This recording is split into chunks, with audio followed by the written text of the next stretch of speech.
Assalamualaikum warahmatullahi wabarakatuh. Salam dari Ikhlas Studio Jambi, Ikhlas Tanpa Batas. Pemirsa dimanapun berada, alhamdulillah wa syukurillah. Hari ini kita berada di Ikhlas Studio Jambi untuk melaksanakan kegiatan podcast bersama narasumber kita, Pak Wasril Tanjung. Wasril Tanjung, alhamdulillah. Selaku Sekretaris DPD PKS Kota Jambi. Ya. Alhamdulillah hari ini beliau sudah hadir di sini untuk menemani kita untuk melaksanakan kegiatan ini dengan tema politik Islam membawa kasih sayang. Nah, jadi sebelum kita mulai, kami persilahkan kepada Pak Wasril Tanjung untuk memperkenalkan diri kepada pemirsa kita. Silakan. Oke, baik, terima kasih ya pada Ikhlas Studio Jambi yang sudah mengundang saya nih ngajak diskusi. Perkenalkan, nama saya Wasril Tanjung, SPD. Saya adalah seorang guru kalau pekerjaan sehari-hari, tapi saya kebetulan juga diamanahkan menjadi sekretaris PKS Kota Jambi, DPD PKS Kota Jambi, yang baru saja dilantik sebenarnya, Pak. Oh. Jadi di bulan September kemarin baru dilantik. Oh iya, ya. Alhamdulillah.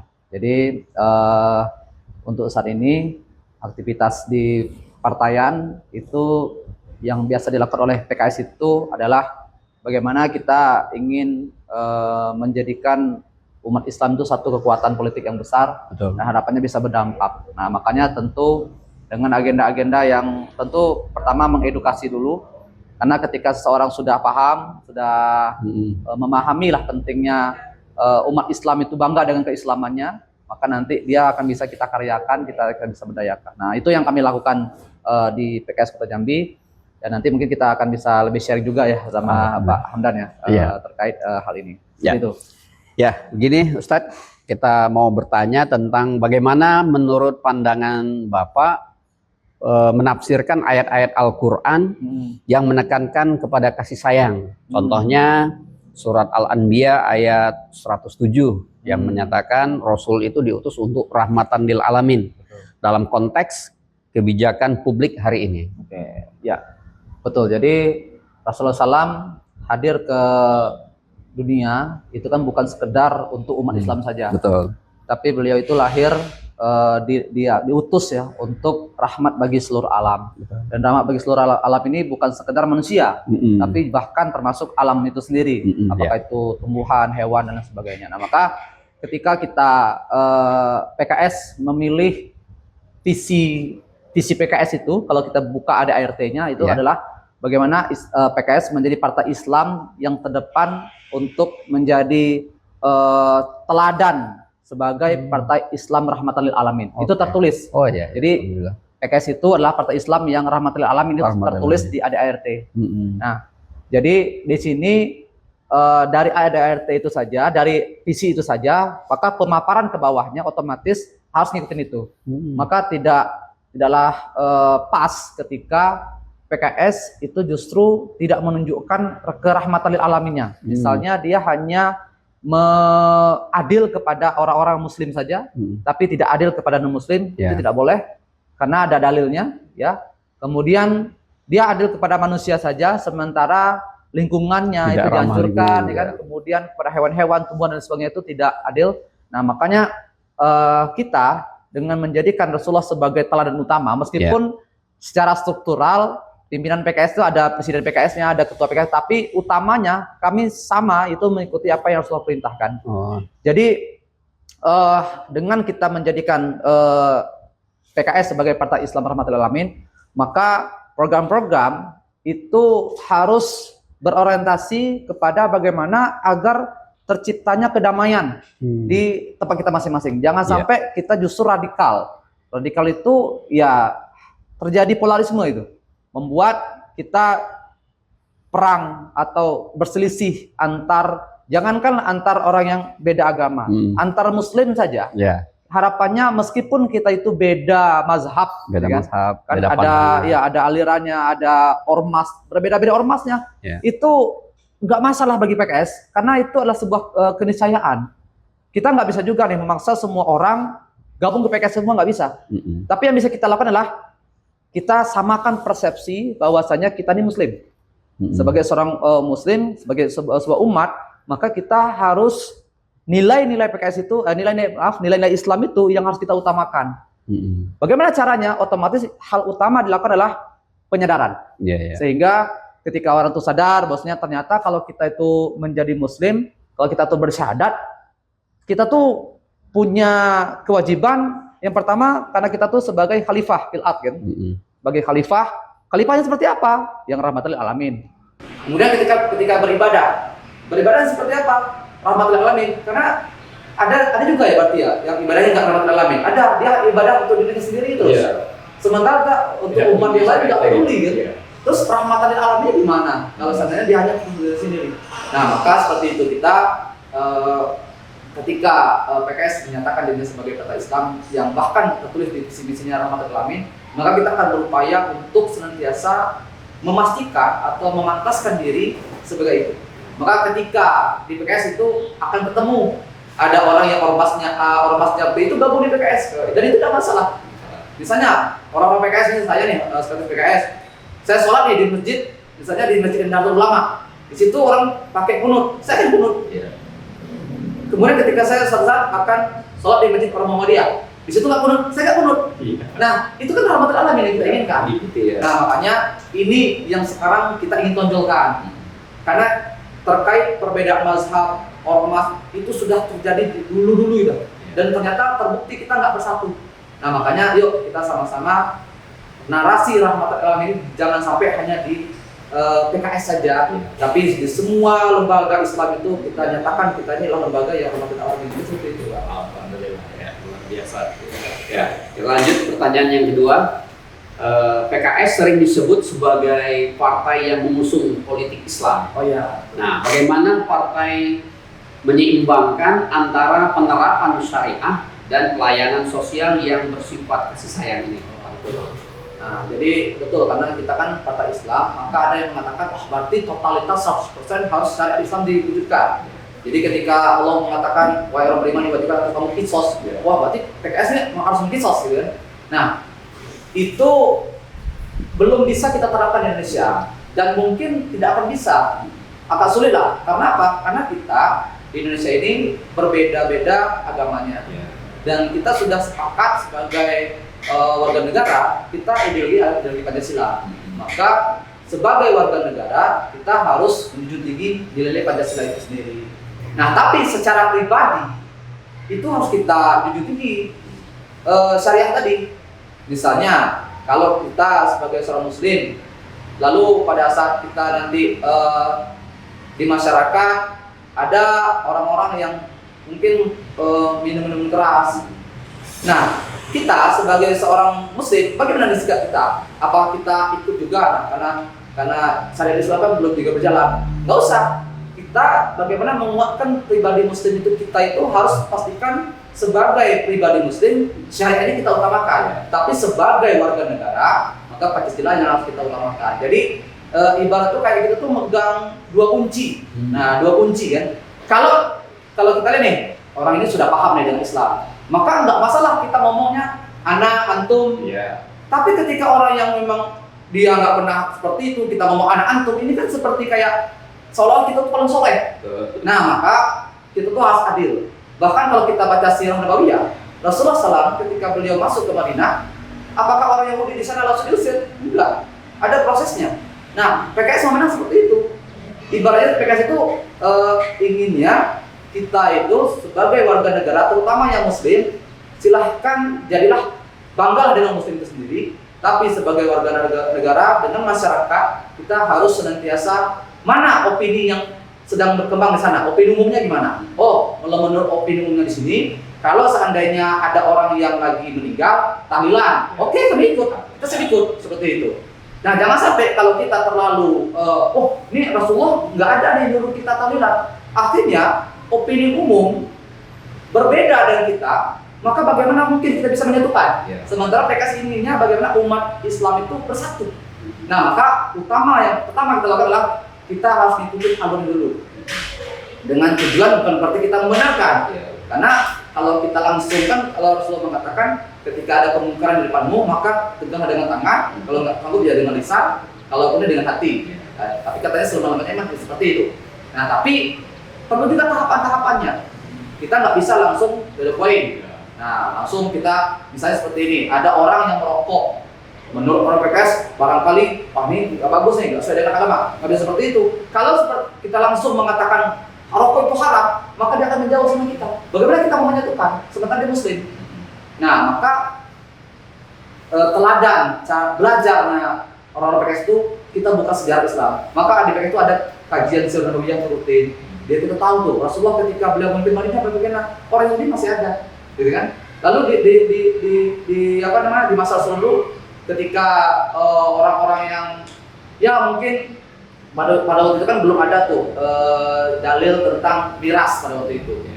Apakah Rasul langsung mengharamkan miras? Belum juga. Ada tahapan-tahapannya. Maka kami mempercayai ketika kita ingin menyampaikan syarat itu harus ada tahapan-tahapannya. Nah, peran PKS di sini sebagai wajah partai politik, maka kita upayakan bagaimana dengan tahapan-tahapan itu, syariat itu kita bisa dinamiskan dulu nih. Nah, kecuali kalau dia udah paham, kalau dia pemahamannya udah tinggi, baru kita bilang, masya Allah ya, nggak boleh lagi merokok. Nah, masih bisa seperti itu. Tapi ketika orang yang udah terbiasa merokok, kita langsung seperti itu nggak bisa. Maka betul dalam apa mengatakan la ikraha fid din, ya tidak ada paksaan dalam Islam.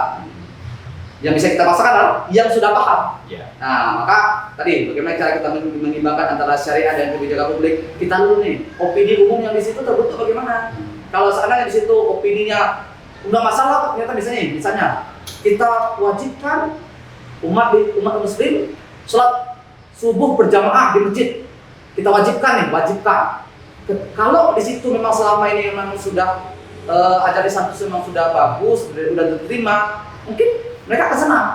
Tapi ketika orang-orang di masyarakat situ belum, mereka boro-boro sholat subuh di masjid, di rumah aja mungkin tidak, kita bikin kebijakan seperti itu, maka Islam justru menjadi fitnah.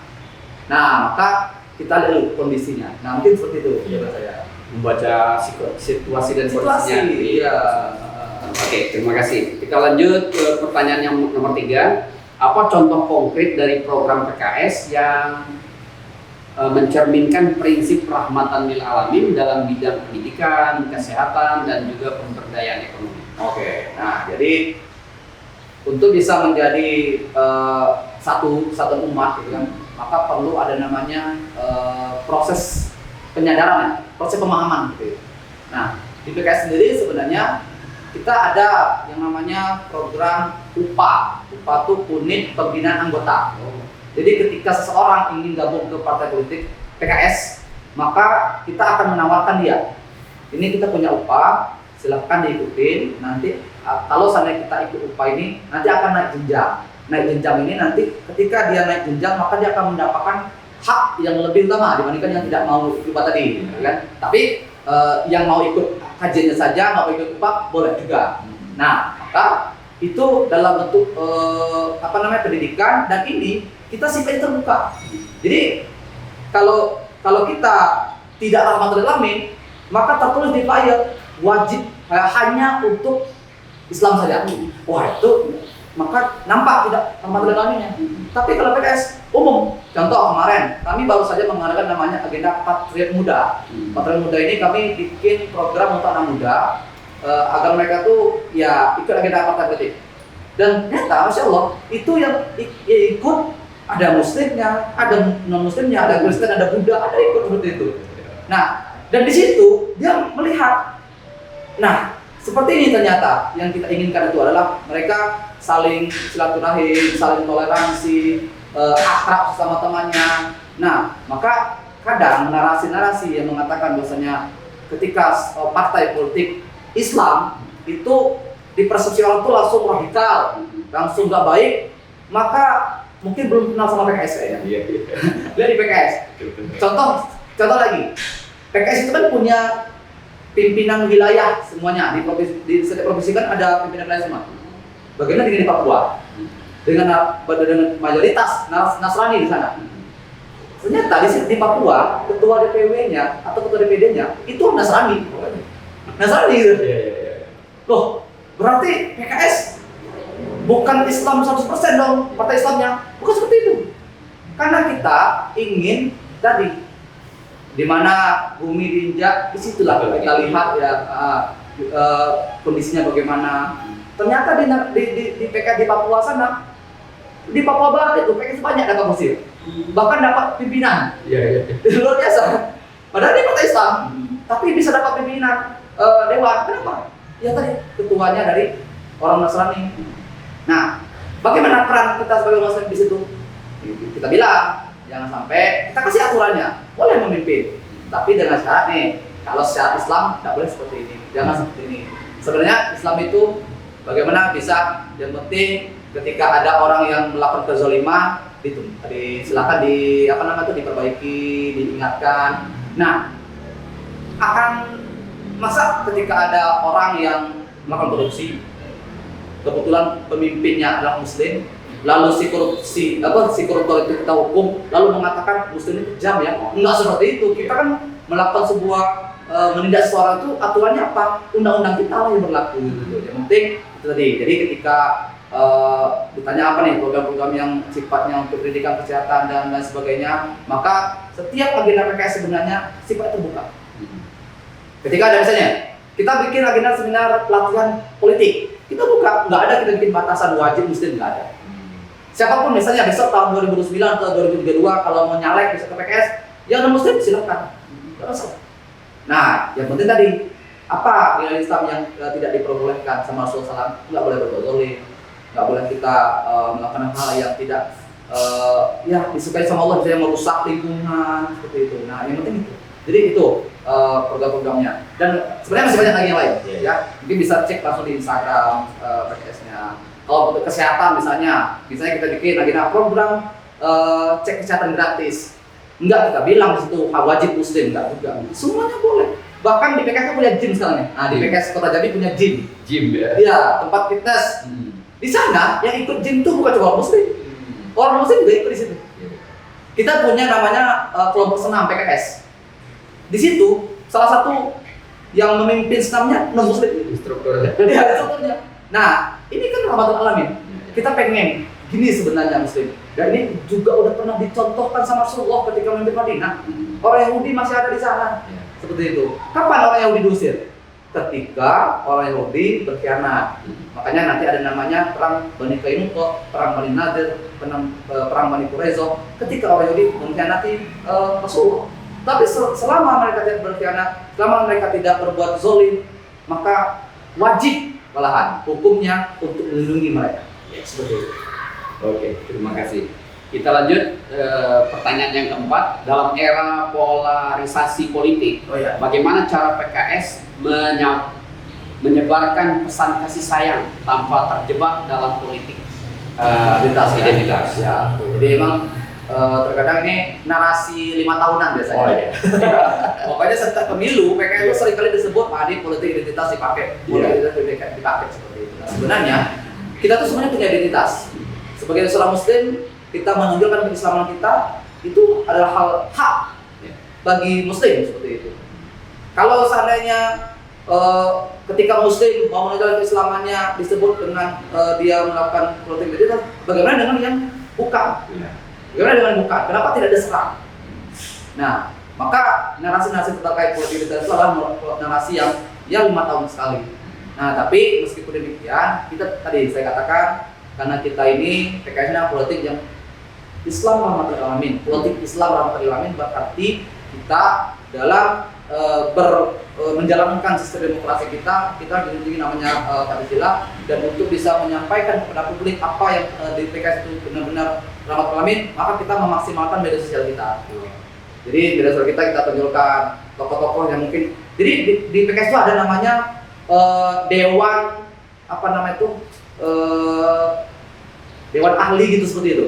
Nah, jadi di salah satu di antara dewan-dewan ahli itu di pusat itu ada orang Muslim juga. Nah, maka kadang kita tonjolkan dia. Atau pada saat tadi saya bilang ketua yang dari Papua tadi, kita tonjolkan dia. Nah, tampilkan dia ke publik. Nah, maka itu kadang yang orang tidak melihat secara utuh sehingga membuat narasi politik kita itu digaung-gaungkan. Maka kalau kami sih Kalau orang bilang politik identitas, ya kami mah ngapain santai aja. Ah itu mah narasi kalian deh. Sekarang pertanyaan coba perlihatkan kepada kami contoh di Jambi misalnya bentuk PKS itu terlalu ya melakukan politik identitas. Coba buktikan contohnya. Karena mereka bingung. Tapi kenapa mereka narasi itu bisa keluar? Karena FOMO tadi. Ikut-ikutan di medsos. Seperti itu. Tapi setiap yang kami lakukan, bisa lihat di media sosialnya, kita terbuka untuk umum, siapapun boleh. Nah, seperti itu. Oke. Kita naik pertanyaan yang kelima. Kasih sayang dalam Islam juga meliputi kepedulian pada lingkungan. Nah, bagaimana PKS mengintegrasikan isu-isu lingkungan ke dalam kebijakan pembangunan? Oke. Nah, tadi dalam Al-Quran Allah juga udah bilang ya, biasanya telah tampak di muka bumi ini kerusakan. Itu akibat siapa? Akibat manusia. Dalil ini kalau kita baca satu lintas itu mah biasa aja bagi kita. Tapi kalau kita jadikan ini sebagai panduan untuk membuat sebuah kebijakan, ini dahsyat. Misalnya ketika kita nih mau menggali tambang misalnya, tambang batu bara di Jambi seperti itu. Kita lihat, oke, itu bagus. Misalnya mungkin akan ada hutan yang ditebang. Nah, maka fraksi PKS biasanya akan menanyakan hal itu. Oke, nih gali tambang nih. Terus bagaimana dengan efek lingkungannya? Apa yang dilakukannya? Apa penggantinya? Apa misalnya ketika mobil batu bara macet itu, fraksi PKS keras juga di DPRD untuk menyampaikan ini gejala dari lingkungan. Nah, maka karena PKS kan sekarang belum mendapatkan posisi sebagai eksekutif, baru bisa sebagai legislatif. Kalau sebagai legislator yang bisa kita lakukan hanya memberikan masukan, memberikan peringatan. Tapi kalau eksekutor, memang dia langsung akan mengeksekusi, langsung dia bisa sampaikan. Tapi karena kita belum dapat posisi eksekutif, maka yang bisa kita lakukan ya di tingkat partai internal dulu. Misalnya PKS itu ada bidang-bidang yang berhubungan dengan lingkungan. Maka yang kita lakukan apa? Kita support para anggota PKS yang mereka melakukan inovasi untuk menyelamatkan lingkungan. Kita support. Misalnya mereka mau bikin agenda bersih-bersih kota Jambi misalnya, bikin gerakan, udah nggak usah minta duit ke pemerintah. PKS siap kasih Support ya? siap support. Kenapa? Karena itu sesuai dengan dalil, ada dalilnya. Pokoknya intinya yang namanya politik Islam itu adalah setiap ada dalilnya, selagi dia tidak melanggar syariat, lakukan. Selagi tidak melanggar undang-undang, lakukan. Tapi memang nanti terjadi, belum ada di zaman Rasulullah. Maka kita lihat opini umumnya bagaimana, opini masyarakatnya bagaimana selama ini. Kalau mereka selama ini sudah terbiasa dengan itu, oke, lakukan. Yang penting tidak melanggar syariat. Nah, seperti itu. Jadi program-program yang diberikan adalah bagaimana kita, karena sekarang kita masih bukan eksekutif ya, tapi legislatif, maka kita sifatnya mensupport. Apakah dalam bentuk kita yang turun tangan seperti Jakarta kalau bahasa Al-Qur'annya, kita yang ikut serta, atau uang harta. Kita dengan support. Wah, bagus nih program kamu nih menyelamatkan lingkungan. Ya, silakan dilakukan. Nah, jadi seperti itu caranya. Terima kasih, luar biasa sekali. Kita lanjut pertanyaan yang ke-6. Bagaimana respon Bapak terhadap tuduhan bahwa politik berbasis agama cenderung kepada eksklusif? Jadi lagi-lagi nih, ini narasi 5 tahunan. Narasi 5 tahunan. Iya. Ketika sebuah partai mengambil narasi Islam itu dengan eksklusif seperti itu. Nah, kalau kita lihat sejarah Indonesia itu pada masa dulu kan, ketika dulu merdeka ini kan para ulama-ulama itulah yang berjuang pada masa itu. Ya. Kita ingat betul. Ini kan ini masih bulan November nih. Tanggal 10 November kemarin kan diperingati Hari Pahlawan. Coba kita baca sejarah apa yang terjadi di Hari Pahlawan itu. 10 November 1945 itu terjadi ketika para muslimin atau anak-anak bangsa di Surabaya pada waktu itu, mereka berjuang mempertahankan negaranya. Gara-gara apa mereka bisa turun? Gara-gara ada petikan atau adanya resolusi jihad yang dituliskan oleh Kiai Haji Hasyim Asy'ari di bulan Oktober sebelumnya, yang sekarang disebut dengan Hari Santri. Dipekikkan itu, disampaikan ini, semua bangsa wajib berjihad. Bukankah itu identitas? Bukankah itu namanya politik identitas? Bukankah itu namanya perjuangan identitas? Kenapa itu tidak dipermasalahkan? Nah, ketika saat ini kita ingin meniru apa yang dilakukan sama Kiai Hasyim Asy'ari pada masa dulu ke zaman sekarang, kenapa ini muncul narasi politik identitas? Nah, makanya biasanya narasi itu dipolitisasi oleh lawan politik kita. Iya, betul. Lawan politik kita. Seperti itu. Kalau disebut eksklusif, oke, coba tunjukkan. Kasih contoh aja, satu aja. Apa nih kegiatan PKS yang eksklusif apa itu? Oh, itu kadang tuh PKS itu bikin acara cuman untuk dia saja. Nah, makanya saya bilang tadi, kita kan ada namanya UPA, Unit Pembinaan Anggota. Setiap anggota yang berproses di PKS itu nanti ada levelnya. Ada kalau dia betah selama 6 bulan, rutin ikut acara PKS, ikut kajian, maka nanti dia tuh termasuk anggota muda. Ya. Kalau dia rutin nih, maka kita inilah ya pemahamannya dan materinya, jangan materinya sifatnya dasar, kan? Naikkan levelnya. Maka kalau dia pengen naik level berikutnya, itu level menengah atau level pertama sifatnya, otomatis kajian-kajian yang akan diikuti oleh orang pertama tadi nggak bisa lah orang muda ikut. Nanti pemahamannya nggak nyampe. Dia niatnya ke dalam mau ikut PKS ingin mendalami Islam, kok ujung politik? Bukan, karena orang yang pertamanya udah tuntas, Islamnya udah nih. Mereka sudah tahu sebagai Muslim kita harus menjadi Muslim yang kafah, jadi Muslim yang totalitas. Nah, ketika seorang Muslim sudah kafah, maka langkah berikutnya apa? Memperjuangkan Islam. Maka ketika pemahaman terkait perjuangan Islam diberikan kepada orang yang baru saja mau menerima Islam, agak berat ya. Kami baru bayar tiba-tiba nanti diminta infak, aduh kami baru gabung minta infak. Bagi orang yang pertama yang terpikirkan di otak dia, infak berarti berjihad harta, mengorbankan uangnya untuk Islam. Tapi bagi yang pertama-tama, mereka pasti butuh uang itu. Nah, maka dia disebut eksklusif adalah ketika yang dikumpulkan itu adalah orang-orang yang levelnya pertama. Sementara yang muda belum bisa. Nah, itulah eksklusif. Kalau tidak eksklusif, kalau sama semua, maka pemahamannya kita akan sama semua. Bisa seperti ini, kita isi kajian yang di dalamnya ada, mungkin Bapak kan juga sering isi kajian kan? Di dalamnya ada anak-anak, ada anak TK, ada SD, anak SMA, ada bapak-bapak. Materi apa yang bisa kita sampaikan pada waktu itu? Tentu menyesuaikan. Bayangkan ketika anak TK kita sampaikan waktu itu tentang jihad, kabur anak. Nah itu, jadi eksklusif itu terjadi karena kita memang menyampaikan itu memang terkait khusus untuk orang yang sudah pemahaman sudah matang. Untuk yang belum, umum. Yang pertama pun juga boleh kalau sifatnya umum kan. Nah, jadi seperti itu sifatnya. Itu anggapan dari orang-orang aja. Betul. Kemudian kita lanjut pertanyaan ke-7, apakah ada tantangan internal, misalnya perbedaan pandangan di antara kader yang mempengaruhi penerapan nilai-nilai kasih sayang dalam keputusan politik? Oke, ya. Jadi terkadang perbedaan pendapat itu untuk yang sifatnya bentuk ya, bentuk. Misalnya seperti ini, ada orang yang pengennya kita berangkat naik mobil travel ya.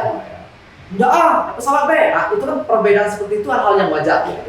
Tapi kalau dalam hal prinsip, misalnya partai apa yang bisa mengubah semua pimpinan partai politik dalam waktu 1 hari, jarang ditemukan. Biasanya kalau ada perubahan partai itu chaos, lempar-lempar kursi. Kalau PKS enggak. Pertukaran pimpinan presiden PKS di tingkat pusat setiap 5 tahun sekali, lancar, aman, damai, nggak ada lempar-lempar kursi. Dan kita dinamis.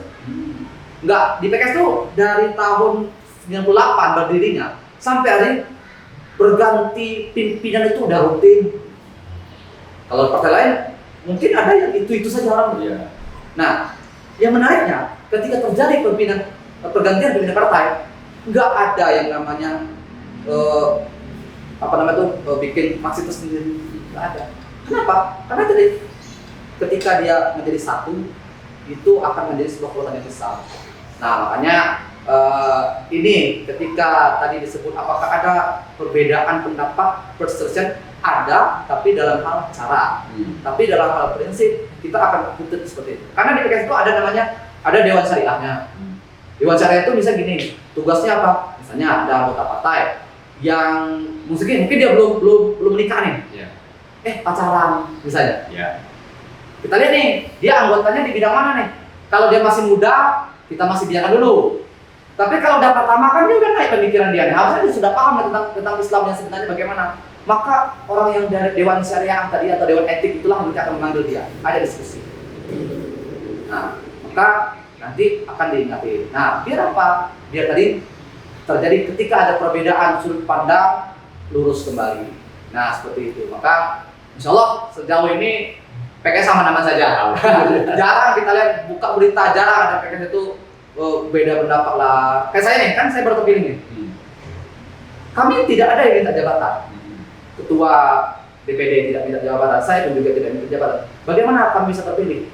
Kami PKS itu menggunakan sistem yang namanya pertama kali adalah tadi yang kelompok upah tadi, kita minta semua kelompok upah itu berikan 8 calon yang ingin kalian jadikan sebagai pimpinan tiket kalian. Kelompok ini 8 calon, 8. Sudah 8 semua digabungkan, mengerucut 8 nama, maka dia nanti disuruhkan dia sebagai apa, dia sebagai ketua apa, sebagai bendahara, maka dialah nanti akan menjadi pimpinan. Maka wajar dia tidak terjadi perpecahan di bawah. Maka ketika rapat tuh dikit aja yang datang, karena memang hasil dari bawah, dari bawah. Nah, makanya insya Allah dalam hal perpecahan PKS masih bisa diminimalisir. Iya, jadi perbedaan membawa kapan lah. Iya, Masih bisa dikondisikan sampai lempar-lempar. Selagi kan kita kan Partai Islam tadi kan, selagi dia tidak melanggar syariat, selagi tidak melanggar aturan, selagi tidak melanggar menyalahgunakan opini umum di masyarakat, akan saja. Oke, kita lanjut. Next pertanyaan yang ke-8, bagaimana PKS melibatkan generasi muda agar mereka melihat politik sebagai arena untuk berbuat baik dan menyebar kasih sayang? Wah, pas banget nih kalau mudah-mudahan pertama kalau penonton melihat wajah saya ini masih muda, saya usia 33 tahun. Iya. Sebagai sekretaris partai 33 tahun. Kemudian ketua kami itu usia 38 atau 39. Masih muda. Nah, ini apa? Ini kita pengen menunjukkan bahwasanya partai itu bukan untuk kalangan tua saja. Asalkan dia bisa, dianggap bisa ya, maka nggak apa-apa. Dan apakah ini menyalahkan aturan agama? Enggak. Rasulullah bahkan pernah mencontohkannya ketika Rasulullah sebelum wafat di tahun hampir 11 Hijriah.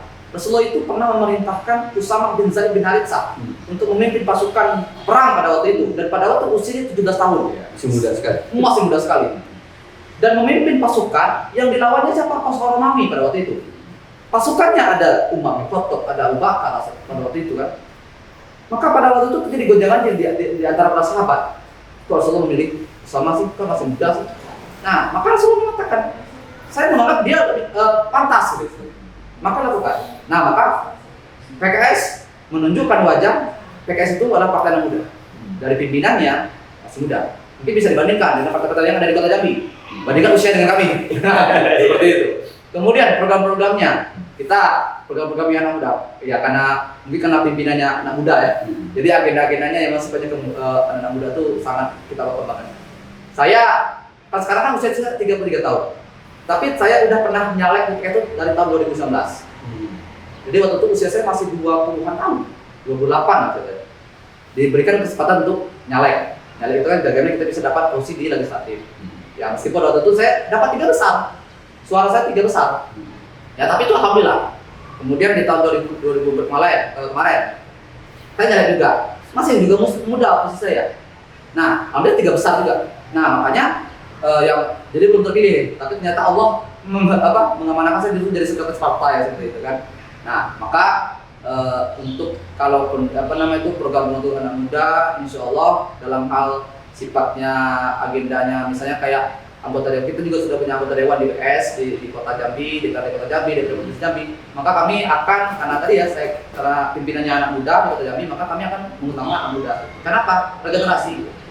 Jangan sampai orang partai politik itu dipersepsikan itu tuh untuk orang tua baik, untuk orang yang pensiun baik, untuk orang yang punya duit baik. Tidak. Kalau di PKS, selagi kalian punya kapasitas, selagi kalian punya semangat yang tinggi, maka PKS terbuka kalian berproses, sama-sama belajar. Kita ada namanya future leader atau PKS Institute. Ini saya pakai nih. PKS Institute. PKS Muda Institute.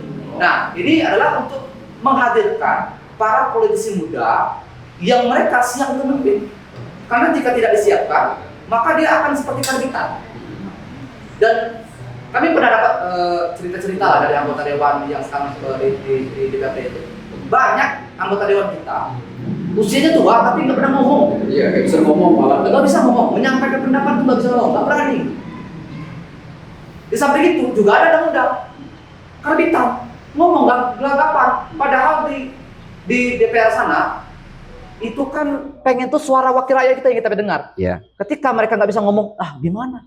Makanya kami sangat menantang malahan, nantang nih.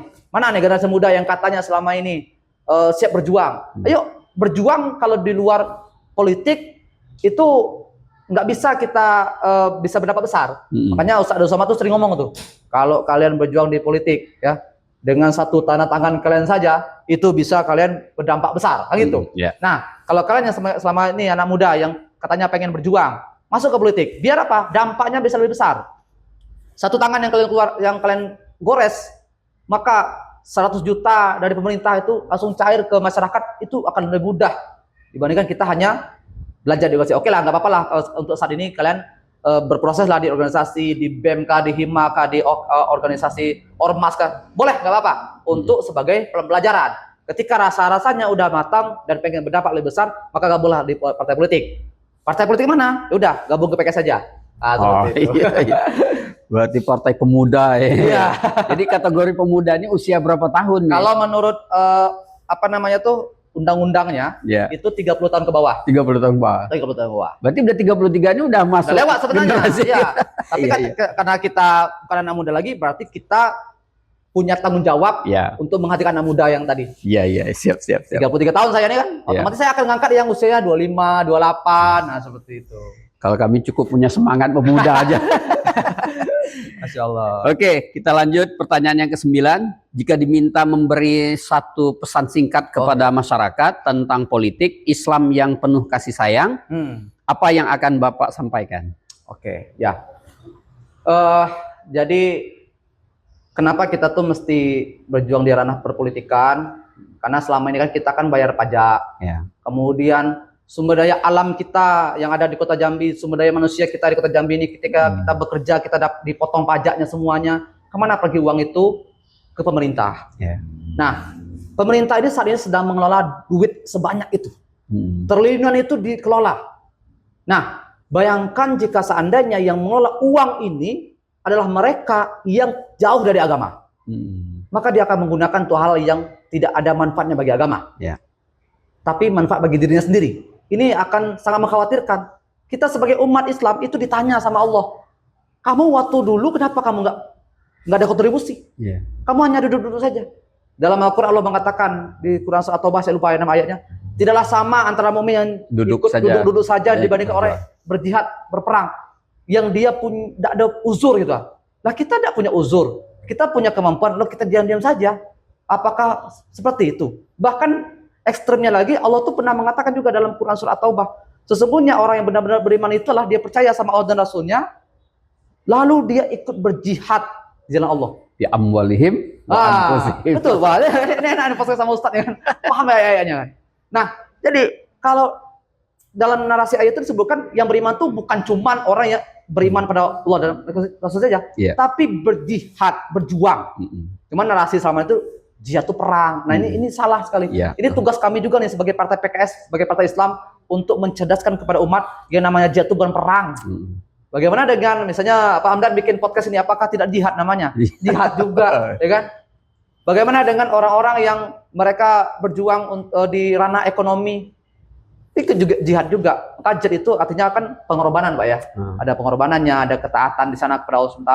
Nah, maka jika selama ini kalian punya potensi tapi belum ada manfaat bagi umat, maka silahkan menyatulah dengan jemaah yang ada. Terserah jamaahnya apapun. Yang penting kita sama-sama ingin membuat umat Islam itu bangga dengan keislamannya. Sekarang ini banyak umat Islam hanya KTP saja. Ya kan? Ada umat Islam banyak tapi gerak sendiri-sendiri. lidi yang satu itu nggak punya manfaat. Tapi ketika ada 1000 lidi kita gabungkan menjadi satu, dia akan jadi sebuah kekuatan yang besar. Nah, maka oleh karena itu, kalau kita ingin tadi, kita hubungkan ke pemerintahan tadi, uang yang banyak tadi, yang berasal dari masyarakat kota Jambi dan sekitarnya ini, maka yang mengelola ini kan melalui politik. Nah, siapa yang mempunyai kekuatan besar dalam politik itu? Partai politik. Partai politik berhak, misalnya ada anggota dewan dari PKS misalnya, berbuat sewenang-wenang misalnya, melakukan korupsi sebagainya, maka kami sebagai partai politik bisa memecat dia. Nah, itulah kekuatan dari politik.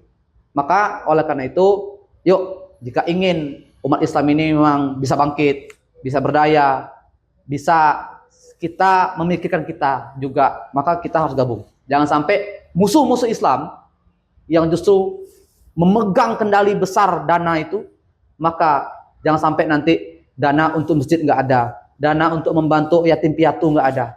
Nah, maka perlu politisi-politisi muslim, terutama yang anak muda, yang punya potensi, harus terjun ke sana.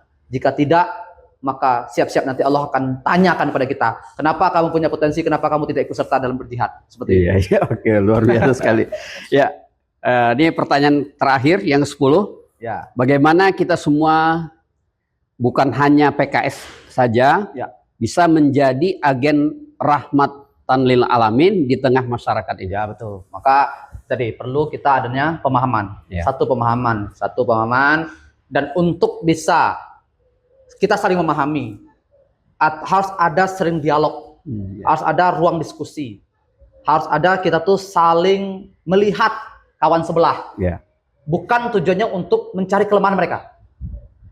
Dalam rangka ketika udah tahu kelemahan, kita serang, bukan. Tapi mencari kelemahan mereka, kita ajak diskusi, kelemahan kamu di sini boleh diperbaiki. Tolong kami juga seperti itu. Nah, maka yang harus kita lakukan adalah memberikan penyadaran umat. Saya mengakhiri dengan satu cuplikan sejarah Indonesia. Dulu kan ketika kita masih dijajah sama Belanda, Portugis dan sebagainya, itu kan kita tuh kayak jumut itu, Pak. Mau berjuang tuh enggak punya semangat lah. Kenapa? Yang penting kita bisa hidup, besok jadilah. Kapan momen kebangkitan umat itu terjadi? Ketika para ulama-ulama dulu muncul. Misalnya di Indonesia, ledakan itu mulai ketika Haji Umar Said Cokro Aminoto mulai bergerak atas nama Sarekat Islam. SI, dulu kan namanya Sarekat Dagang Islam ya. Maka diubah nama SI, Sarekat Islam. Apa yang dilakukan sama Cokro Aminoto pada waktu itu? Mencerdaskan umat. Apa yang disampaikannya? Pertama-tama pada waktu itu disampaikan adalah bahwasanya kita sebagai umat Islam ini yang membedakan kita tuh hanya ketakwaan. Kita harus setara. Maka jangan sampai kita tuh terlalu mau diperintah-perintah gitu. Sama orang-orang yang selama ini tuh ya kayak penjajah gitu. Maka kita tuh setara. Kita tuh sama-sama manusia. Makanya dulu itu sebagai bangsa Indonesia pada waktu itu kayak rendah sekali posisinya. Bahkan ada tuh foto di masa lalu itu yang boleh masuk ke rumah ini, dilarang masuk anjing dan pribumi. Kita disetarakan pada waktu itu. Kenapa? Karena tadi kita menganggap orang yang penjajah itu sangat tinggi, superior sekali. Maka pada waktu itu Haji Umar Said atau Hos Cokro Aminoto lah yang kita kenal, dia mencerdaskan gitu. Kita Muslim itu sama kedudukannya sama dia. Kita tuh sama. Justru kita yang lebih unggul karena kita taat kepada Allah. Mereka enggak. Wah, muncul kebanggaan kita sebagai Islam. Ya kan? Kemudian apalagi yang disampaikan kepada umat Islam pada waktu itu, mereka sudah sadar, mereka bangga dengan keislamannya. Maka Cokro Aminoto membuat sebuah kampanye Zelfbuster, itu bahasanya pada waktu itu di tahun.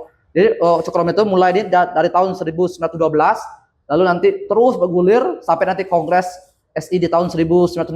Beliau mengatakan kita umat bangsa Indonesia itu butuh pemerintahan sendiri.